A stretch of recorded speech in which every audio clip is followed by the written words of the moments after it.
really angry person. He's really angry, but you can't see him, but he's really mad. I don't know why. We cut in front of him, that's why. Yeah! Sean, we're in traffic for you. All for you. All for you. Look at this. This sucks. You better say hi to me. We're in a parking garage at Menlo Park. Yay! Let's see if we can find a place to park. Yay! I'm excited we didn't get lost. Well, we haven't got there yet. That's true. We have to find 1010 El Camino Real. But apparently it's like right here, so yay! Just like his father and grandfather, he wanted to do great things just like them. I'm really bored by this. Barack. Yeah.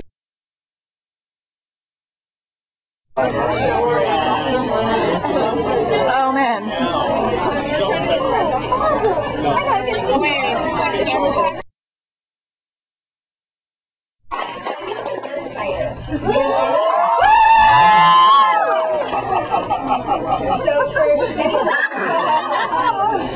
Who doesn't already know who John Green is? He's the author of Paper Towns, which recently came out and is one of the best books that I read this year. I couldn't put it down, even to eat, so my copy has food in it.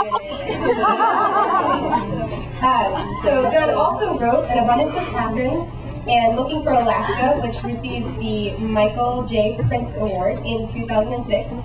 And in addition to writing these 3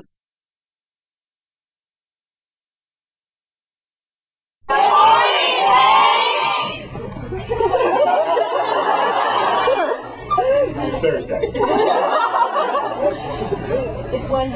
Well, I know, but it will be Thursday when I show him that. Yeah, Brotherhood 2.0 has always had to play with the concept of time. The other thing I want to show you is my shirt, which was made for me by a nerd fighter in Seattle. It's a Yeti.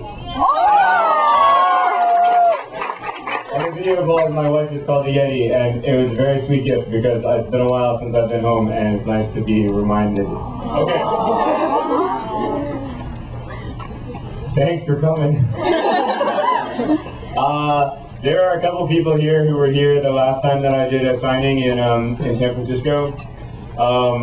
That was when the paperback of Looking for Alaska came out, so it would have been in I don't know, January of 2007, I guess. Yeah, right when I first started doing Brotherhood 2.0. There were 6 people at that event. Thanks to all those people who were there then, and then thanks to the other people who are here as well. This is pretty amazing, and I'm just so grateful to you. Hold on, the internet is mad at me. Hold on. Okay. Shut up now. Yeah, okay, also in addition to you guys being here, the internet is also here. There are actually more people inside that little box than there are inside this whole room. This is something that I want to talk about a little bit. This is so cool. This photograph of Woody Guthrie that in many ways inspired me to write Paper Towns. It's been one of my favorite photographs since I was like a sophomore in high school or sophomore in college when I first saw it. And I always was fascinated by the photograph largely because it's such a bold statement, you know. I mean, to swing a guitar around your waist and to say this machine kills fascists, and not like this machine discourages fascism, or this machine is one of many instruments that will help us from becoming fascist, or something. And it got me to thinking, like, what did Woody Guthrie mean when he said that? What is the machine that kills fascists? Like, what is it about that guitar that becomes a fascist killing machine? And I think the answer that the kids in Paper Towns eventually come to, the answer that I've come to, is that empathy is the machine that kills fascists. The ability to imagine other people as complexly as we imagine ourselves is the machine that kills fascists. I'm going to read a little bit from the first chapter of Paper Towns. I've never read this part out loud before, so that always bodes well. And I'm going to skip around a lot, so that always adds to the chances of things going horribly. Okay, and then I'm going to talk for just a couple minutes, and then I'm going to bring on Spiegelman. She was next to her locker, standing beside her boyfriend, Jace. She wore a white skirt to her knees and a blue print top. I could see her collarbone. She was laughing at something hysterical, her shoulders bent forward, her big eyes crinkling at their corners, her mouth open wide. But it didn't seem to be anything Jace had said, because she was looking away from him, across the hallway to a bank of lockers. I followed her eyes and saw Becca Arrington draped all over some baseball player like she was an ornament and he a Christmas tree. I smiled at Margot, even though I know she couldn't see me. Bro, you should just hit that. Forget about Jace. God, that is one candy-coated honey bunny. As we walked, I kept taking glances at her through the crowd, quick snapshots from the photographic series entitled Perfection Stands Still While Mortals Walk Past. As I got closer, I thought maybe she wasn't laughing after all. Maybe she'd received a surprise, or a gift or something. She couldn't seem to open her mouth. Yeah, I said to Ben, not listening, still trying to see as much of her as I could without being too obvious. It wasn't even that she was so pretty. She was just so awesome, and in the literal sense.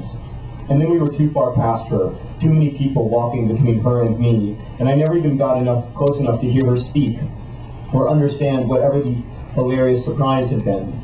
Ben shook his head, because he had seen me see her 1,000 times, and he was used to it. Honestly, she's hot, but she's not that hot. You know who's hot? Who? I asked. Lacey, he said, who was Margot's other best friend. Also your mom. We're going to skip ahead. They're at Radar's locker. Sensitive ears in the audience. Radar was leaning against Ben's locker, typing into a handheld device. So you're going to prom, I said. He looked up, and then looked back down. I'm de-vandalizing the Dictionary article about a former Prime Minister of France. Last night someone deleted the entire entry and then replaced it with the sentence, Jacques Chirac is a gay, which, as it happens, is incorrect both factually and grammatically. Radar is a big-time editor of this online user-created reference source called Dictionary. His whole life is devoted to the maintenance and well-being of it. This was but one of several reasons why his having a date to prom was somewhat surprising. So you're going to prom, I repeated. Sorry, he said without looking up. It was a well-known fact that I was opposed to prom. Absolutely nothing about any of it appealed to me. Not slow dancing, not fast dancing, not the dresses, and definitely not the rented tuxedo. Renting a tuxedo seemed to me an excellent way to contract some hideous disease from its previous tenant, and I did not aspire to become the world's only virgin with pubic lice. Bro, Ben said to Radar, the fresh honeys know about the Bloody Ben story.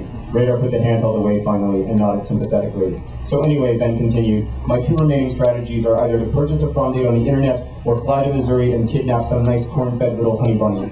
I tried telling Ben that honey bunny sounded more sexist and lame than retro cool, but he refused to abandon it actually used to cut diamonds, I said. Radar tapped the locker twice with his fist to express his approval and then came back with another.